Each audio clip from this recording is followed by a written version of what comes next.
तो अच्छा dear students, आज हम डिस्कस करेंगे left hand limits and right hand limits, continuity of the functions. इन दो टॉपिक्स को हम डिस्कस करेंगे, साथ में मैं एग्जांपल्स भी दूंगा। लेकिन इसको डिस्कस करने से पहले मैं ये छोटा सा प्रॉब्लम अगेन आप लोगों को सॉल्व करूंगा। यहाँ पे है limit n approaches to infinity -1 power n divide by n square. इससे क्या आएगा? आया 0 आएगा, ये अनडिफाइंड होगा। ठीक है, तो डिफरेंट केसेस हम यूज़ कर सकते हैं इसके लिए। तो यहाँ पे मैं 2-3 केसेस से आप लोगों को वेरीफाई करूँगा कि इसी केस में इसका आंसर अनडिफाइंड आ सकता है, और अगर केस इस तरह है तो फिर इसको हम कह सकते हैं कि 0 पॉसिबिलिटी है, मतलब 0 आ सकता है।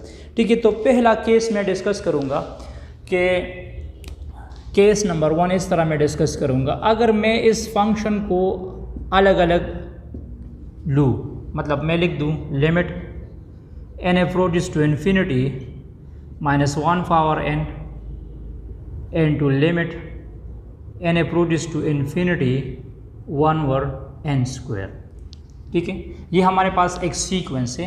तो यहाँ पे देखो, अगर n आड नंबर होगा तो -1 आएगा, और अगर n इवन नंबर होगा तो +1 आएगा। ठीक है, मैं सिर्फ ओनली इस टर्म्स को देख लूँ तो यहाँ पे देखो n अप्रोच करता है इन्फिनिटी को, -1 पावर n है, और मैं इस सीक्वेंस को एक्सपेंड करूँगा तो इसको मैं इस तरह एक्सपेंड कर सकता हूँ -1 1 -1 1। ठीक है, इस तरह ये सीक्वेंस आएगा।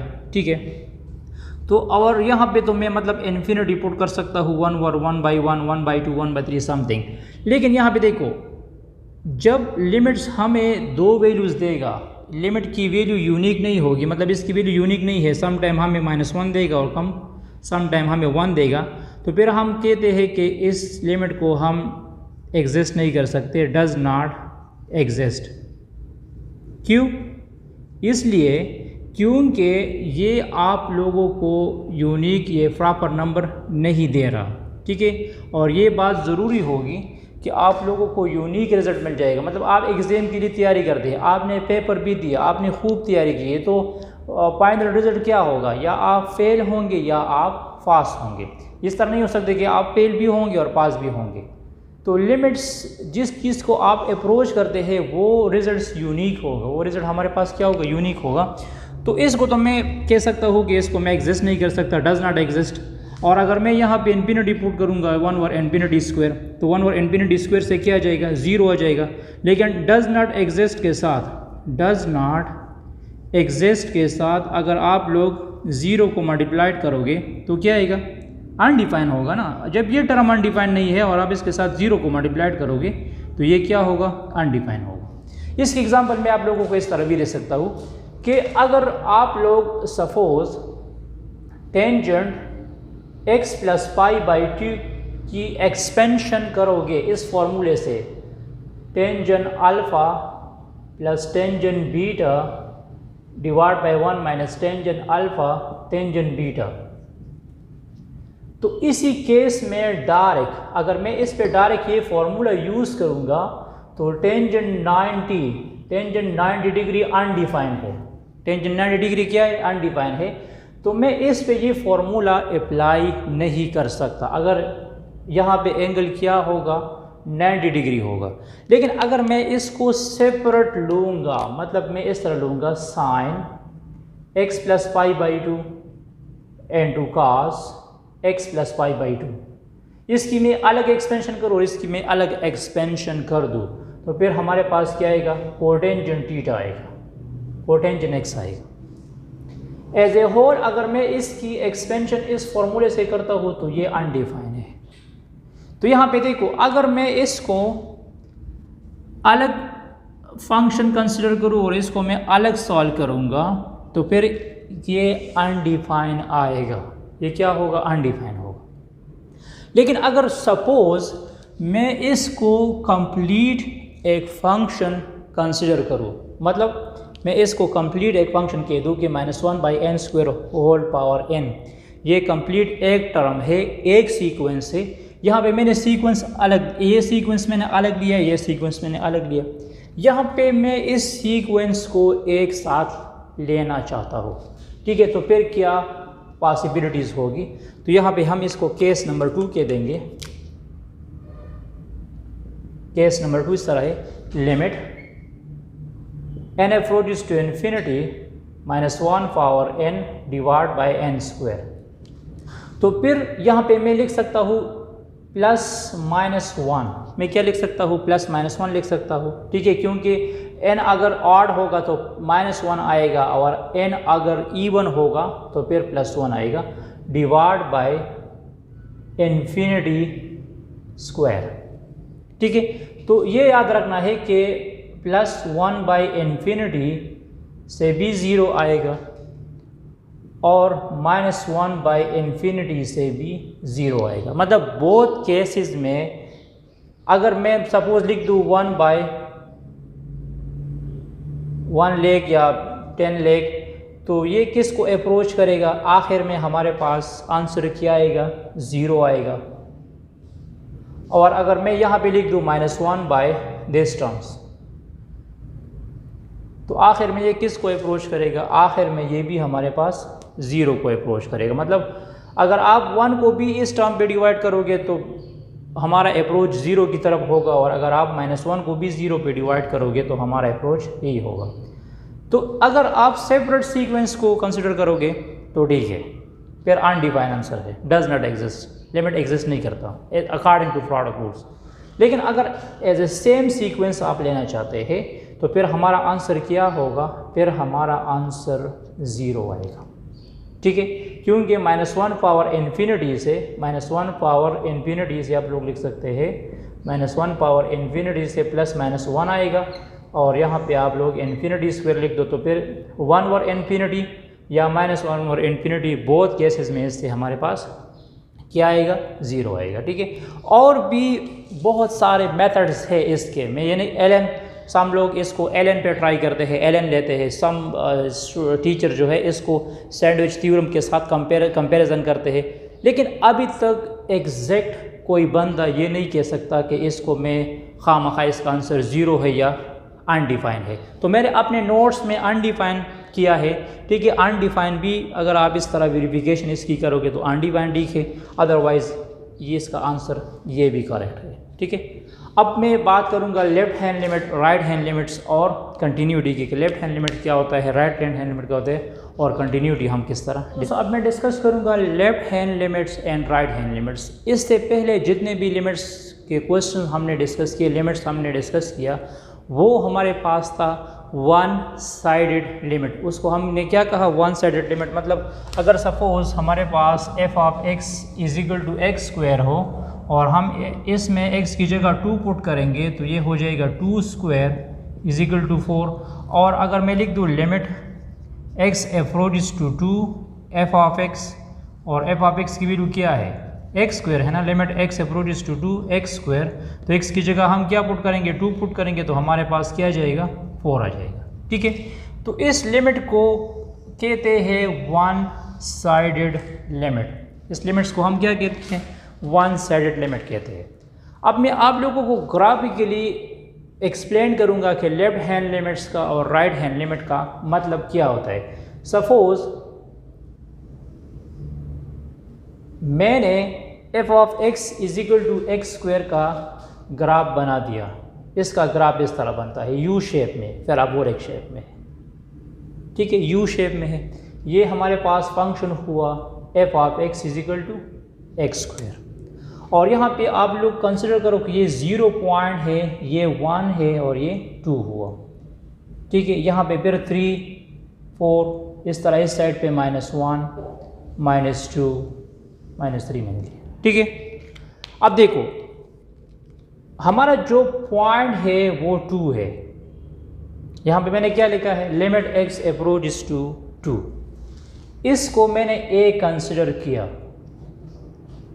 अब अगर मैं लेफ्ट साइड से ये मैंने x लिया, अगर x अप्रोच करेगा इस 2 को from left side, x approach कर रहा है लेफ्ट साइड से 2 को, तो फिर इसको क्या कहा जाएगा, लेफ्ट हैंड लिमिट कहा जाएगा। और लेफ्ट हैंड लिमिट में ये कंडीशन याद रखनी है कि जितनी भी x की वैल्यू होगी वो इस ए से लेस आएगी। आप लोग देख सकते हैं ना, ये जितनी भी वैल्यूज़ है 1 है, 0 है, -1 है, 2 -3, ये सारी वैल्यूज़ x से क्या है, लेस है ना। यहाँ पे हमने डेफिनेशन में क्या लिखा है, limit x approaches to a power minus, इसको लेफ्ट हैंड लिमिट कहा जाएगा। Limit x approaches to a minus f of x is equal to l।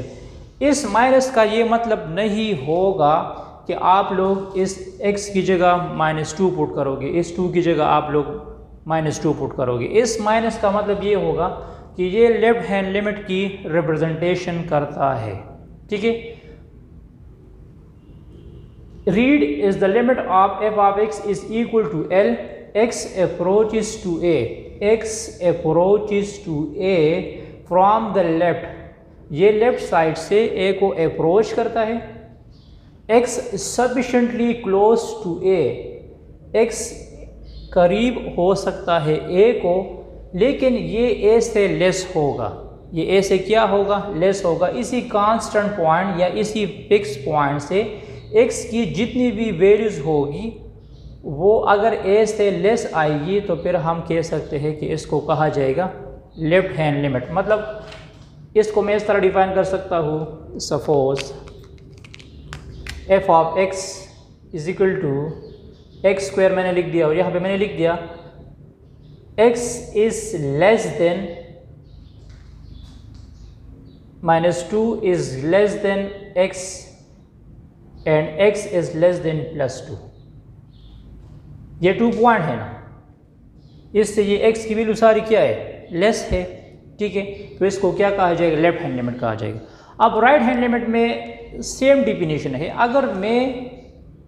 अगर x अप्रोच कर रहा हो from right side, x approach करता है राइट साइड से, ठीक है, इसी पॉइंट्स के करीब होगा, लेकिन ये a नहीं हो सकता, फिर भी ये हमें क्या वैल्यू देगा, ये हमें यहाँ पे 4 वैल्यू देगा। मतलब अकॉर्डिंग टू y एक्सिस ये हमें क्या वैल्यू देगा, 4 देगा, ठीक है।